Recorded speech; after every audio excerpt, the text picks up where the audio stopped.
क्या राजस्थान की राजनीति में 2028 के विधानसभा चुनाव से पहले नई सियासी विसात बिछनी शुरू हो गई है?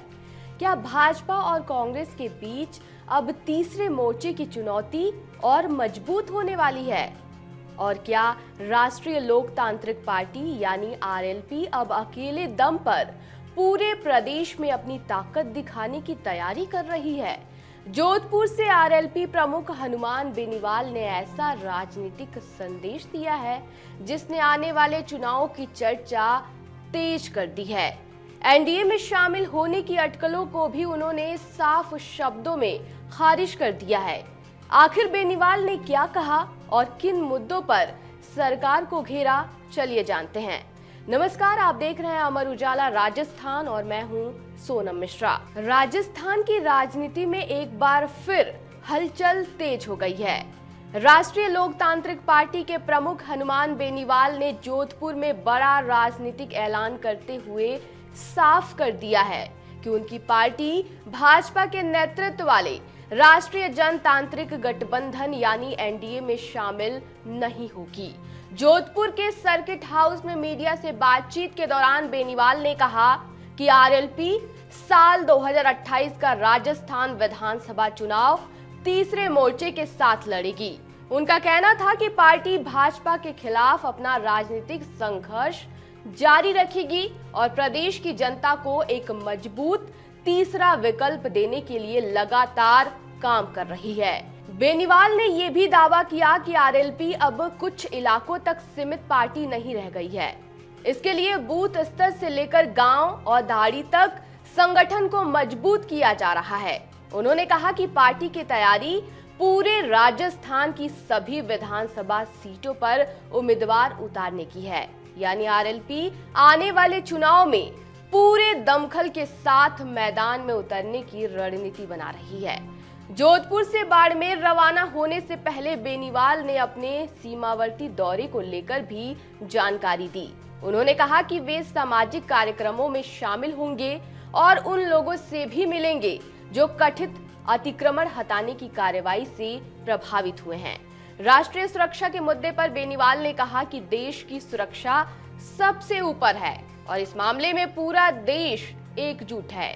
हालांकि उन्होंने ये भी कहा कि सुरक्षा के नाम पर किसी विशेष समुदाय को निशाना नहीं बनाया जाना चाहिए। उनका आरोप था कि कुछ इलाकों में धार्मिक स्थलों पर कार्रवाई कर मुस्लिम समुदाय को परेशान किया जा रहा है। वहीं राज्य सरकार पर हमला बोलते हुए बेनीवाल ने कानून व्यवस्था, महंगाई, बेरोजगारी और भ्रष्टाचार जैसे मुद्दों को प्रमुखता से उठाया। उन्होंने आरोप लगाया कि इन सभी मामलों में राज्य सरकार पूरी तरह विफल रही है और आम जनता परेशान। इसके साथ ही उन्होंने भाजपा और कांग्रेस दोनों पर निशाना साधा। बेनीवाल ने आरोप लगाया कि दोनों दल कई मुद्दों पर एक दूसरे के खिलाफ जरूर दिखते हैं, लेकिन पर्दे के पीछे उनकी मिली भगत ही रहती है। उनका दावा था कि प्रदेश में अगर कोई वास्तविक विपक्ष की भूमिका निभा रहा है तो वो है आरएलपी। उन्होंने एसआई भर्ती, रीट परीक्षा, पेपर लीक और राजस्थान लोक सेवा आयोग यानी आरपीएससी से जुड़े मामलों का भी जिक्र किया। बेनीवाल ने इन सभी मामलों की सीबीआई जांच की मांग दोहराते हुए कहा कि निष्पक्ष जांच होने पर कई बड़े खुलासे हो सकते हैं। रिफाइनरी परियोजना में देरी को लेकर भी उन्होंने सरकार को घेरा। उनका कहना था कि इस परियोजना के समय पर पूरा नहीं होने से राजस्थान को आर्थिक नुकसान उठाना पड़ रहा है।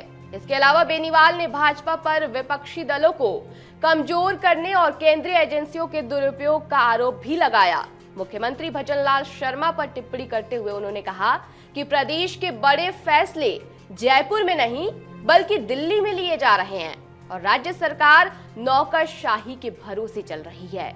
अंत में उन्होंने अजमेर में हाई सिक्योरिटी जेल में हुए जगन गुर्जर हत्याकांड का भी जिक्र किया और इस मामले में भी सीबीआई जांच की मांग दोहराई। तो अब देखना ये होगा कि 2028 के विधानसभा चुनाव से पहले तीसरे मोर्चे की ये रणनीति राजस्थान की राजनीति में कितना असर छोड़ती है। लेकिन इतना तय है कि हनुमान बेनीवाल के इस ऐलान ने प्रदेश की सियासत में नई बहस जरूर छेड़ दी है।